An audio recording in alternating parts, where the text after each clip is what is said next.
Well, essentially, if you say, if you launch a token today without any pre-seed round, any round, anything like that, if I go by the very ethos of Web3, of decentralized world, who are you selling it to? Retailers only, no?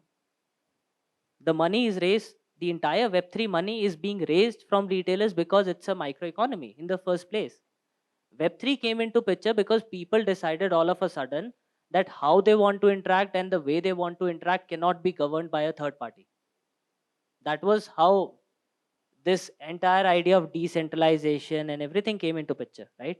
Because we as humans thought, okay, for so long Facebook has governed how we socially interact with each other, now I just want to do it on my own. So you have a Web3 social media.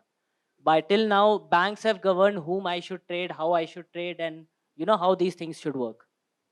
Essentially, if that's the case, then cross border payments are the biggest threat.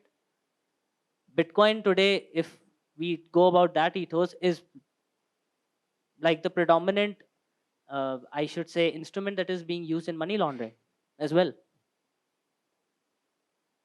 for cross border clearing. How else do you clear funds without letting the authorities know? So like the internet, there are both pros and cons of going the route. But what we have seen throughout the industry is, as markets evolve, people have started taking this call that we should be allowed to take that risk. If some people are willing to take that risk, I mean, there are retailers willing to still bet in India. If you don't know, betting has been legalized in India as a skill based game. So there are always people who want to take that risk, and if they can quantify well, I know for a fact that there are concerns with respect to, these are early stage startups which can actually do a rug pull. These are very genuine concerns. But what happens is that retailers only get the taste of that pie in the later end stages. Initial stages, it's always going to be the investor. The investor, if he's there, he's always going to make that 5x return for sure. He's not going away with that 5x. The only thing that has come into picture is, after his 5x return has been ensured, the next 5x, we just try to pass it on to the community. Yeah. So that, I think that's what our thought process here is, and we would love to actually listen to more about this, because these are genuine concerns that we heard from the community and we've tried to solve them. Well, so Yeah. how do you price tokens which are going to vest in the future? Do you allow them to be liquidated, or only partial liquidation is allowed? So the way these tokens or these IOUs are priced is dependent upon what the particular person, it's a P2P order book mechanism, essentially, because you can't have AMMs in these things. Every token is based upon a notional value that the person perceives, and his discounts are based on that. So he essentially has the power to price the token. That's how people are incentivized, and also they can make that decision. We don't price the tokens, we don't do anything. We essentially provide them the infrastructure so that they can create these IOUs, tokenize them, and then use them the way they want. Now, there are a lot of projects which have reached out to us. They don't want their IOUs to be tradable. They only want people to be able to, collateralize them, right? So there are different use cases that each and every project has, and they try to solve using our infrastructure. And that is what we try to, promote as well. That what we have built is a generic infrastructure. How you want to use case it, we leave it to the projects, and we actively collaborate with them in terms to solve a particular use case that they're having in terms of vesting. Because vesting itself, if you see, even today, we can say, okay, the crypto market might not be 1 trillion, like based on the current market fluctuations, like it can always change. But your vested token market is more than a $3 trillion market. That much amount is vested within the crypto ecosystem itself. So yeah, that's, I believe that answers the question.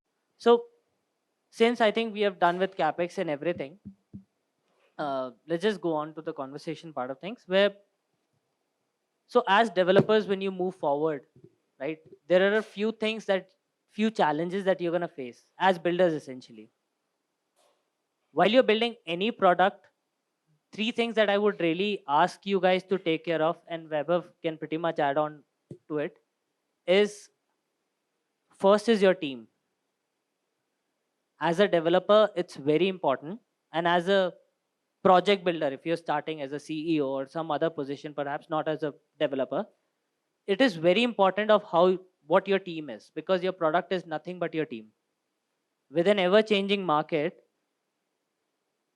you might have to pivot tomorrow, you might have to pivot in 1 month, or probably 3 months, I don't know.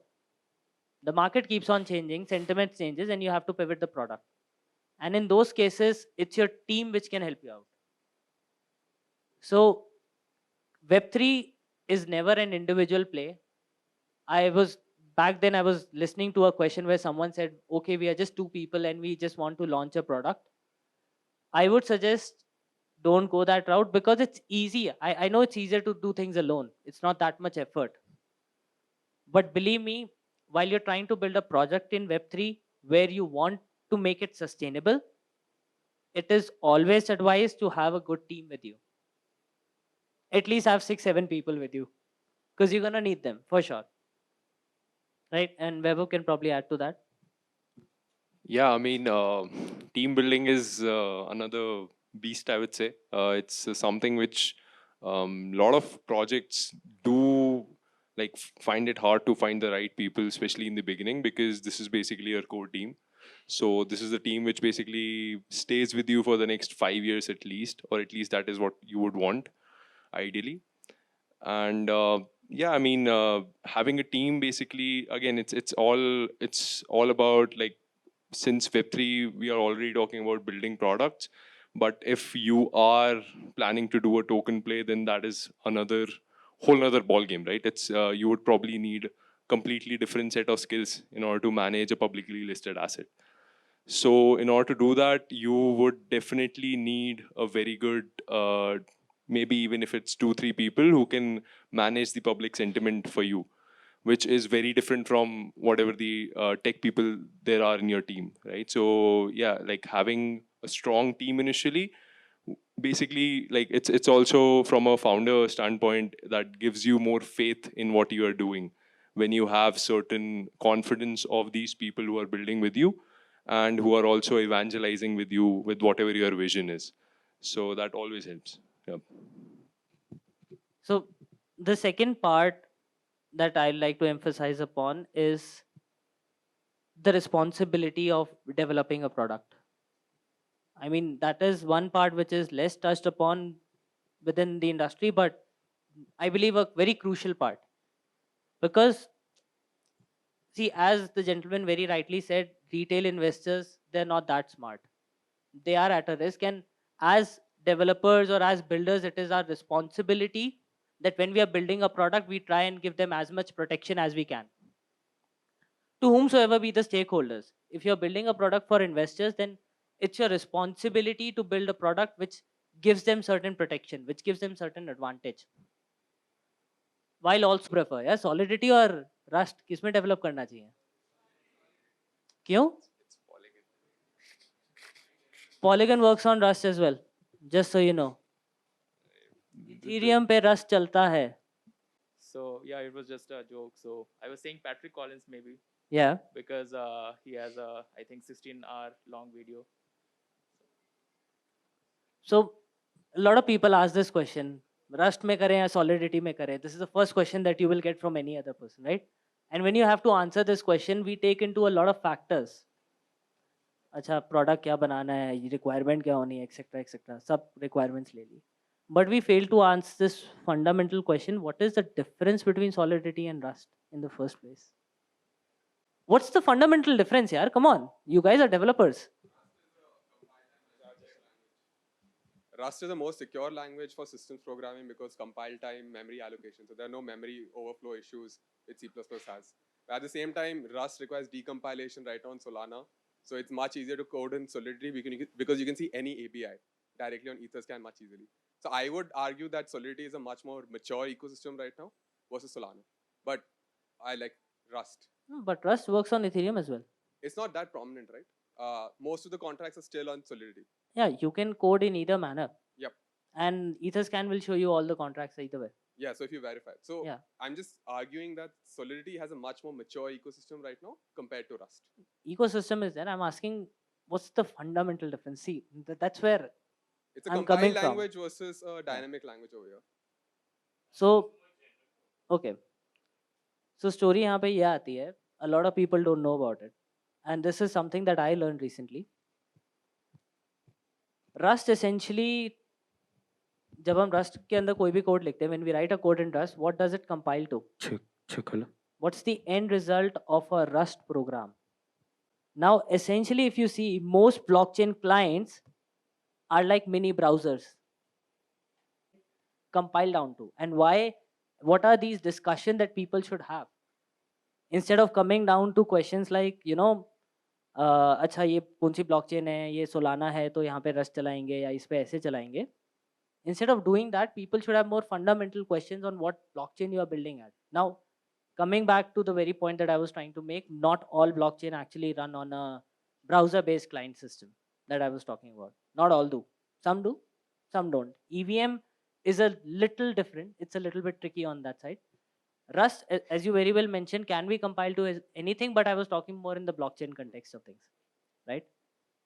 But yeah, this is one fundamental difference. Now, most people don't even know that there is a fundamental difference between what a Bitcoin blockchain is and what a Ethereum blockchain is. Ethereum blockchain is a balance-based blockchain, whereas Bitcoin blockchain is a double-entry bookkeeping. Questioning the fundamentals, I think as a young developer or let's say as a early stage startup, would you rather focus on having the community behind the language to support you when you hit a roadblock, or would you rather try to optimize on, let's say, Rust because it's faster and it's better or it's more secure? But I believe that personally, let's say for example for me, the community and the way I'll be able to solve the problems that I have, because since I'm a newbie, would be much more important to me as a starting point versus developing, let's say, on Rust. How would you weigh these two narratives and take the decision? So there are two ways to approach this particular problem, right? And what you said is true from one angle. I'll present the other angle side of it. At times when you're trying to create a product, when you're trying to target a community, you're not just targeting the community of that particular product, you're trying to target the entire ecosystem pretty much, right? Now, what happens is when an ecosystem matures a lot, let's just say Ethereum, right? And when you try and target its community, it's very fragmented. You don't see that much coherence coming from them. Whereas if you see that there is one struggling product per se, and you start focusing your effects over there, because that's what your end ball game is. Depends on what the game that you want to play, right? बहुत लोग Chromium use करके भी बनाते हैं because making on Chromium is easy. But a lot of people make things on Firefox engine because they get a tag name from Firefox, they get branding from Firefox, they get a lot of support from the community because the community itself is so small. They are trying to push that thing forward, right? So if you see, there are both sides of the coin, and you have to consider that when you're trying to build a product, what is better suited for you. See यार, अगर product नहीं बनेगा तो community बना के क्या करेगा? The question essentially comes down again is what you want to build, and based on that you should target the community. Your community should not be based upon अच्छा this ecosystem is easy or that ecosystem is easy, because that will only be there for what, few months. उसके बाद क्या? You have to give them the answer. If you are promising them some revolution, then you have to provide them those revolutions. And in that language, doing those revolutions might be very difficult because of the very limitation of the language. See, abstraction is a good thing, but abstraction does comes with a lot of limitations itself. We have to agree to that as a developer. So at times you have to take a hybrid strategy, wherein you have a code that is mixture of both Solidity and Rust. There is nothing wrong in that. For few systems, like if you see today modern banking, most banks are still running mainframes for transaction settling. Not most, I think all of them. Still mainframes. We are talking about Rust, Solidity, Java, JavaScript. They are running mainframes for handling transactions, all of them. So based on what you want to do and based on how important the system is, I think we should take the call of what language should we choose and what framework should we choose, right? Another important part that I would like to tell you guys is try and do more of TDD based development. It's a task, I know, but test driven development has always proven to be more stable and less likely to wake you up at 1 a.m. in the night. Else you're going to be having a lot of late night calls coming up. Crypto market is a 24/7 thing. So that's why take that fundamental call, right? Yep. Okay, so this would be the last question because of short of time. So So it was just about that mainframe thingy. Yeah. So you told that many banks are still running mainframe. So that was because of ignorance, or was that because mainframe means that you are more like nearer to the bare metal, so that provides more security. Actually, none of them. So what was that? The simple reason why banks never shifted out of mainframe is the very reason why Pentagon never shifted out of Windows 2007. It's too difficult to shift. Mission critical systems cannot go down at any second. You can't take that risk. A trusted technology at times is more suited and more secure, because the moment you have a problem or a glitch coming in transaction handling, first thing that goes out is high frequency trading. So you have 1 trillion loss there, simple. Then second biggest problem comes in interbank reconciliation. So if you see, there are too many revolving parts, and that was another reason why Pentagon, the most secure Department of Defense installation in the US, is still running on Windows 2007. They just shifted from XP, by the way, after a lot of trial and error, and because that's what they were able to do. Yeah, that makes sense. That's why you never refactor your running code. Yeah, so that's why it is often said, don't create your own cryptographic signatures. Don't try and generate new sort of cryptography. It's okay. There are cases where you have to do it. I'm not going to advocate that you should not innovate. You have to innovate. That's where things will come into the future. But at times, you have to take that call that what is a tech debt and what is over engineering. There's a very fine line between these two concepts. And you have to take that call based on what you're trying to build, what position your product is at, what position your team is at. One very important factor is to also consider your team. And then what is your future roadmap? These are the 4 important factors that you always have to consider when you're taking a decision. It's not just which position you are at. Sorry, folks, we are running a little bit short on time, but we can do one more question.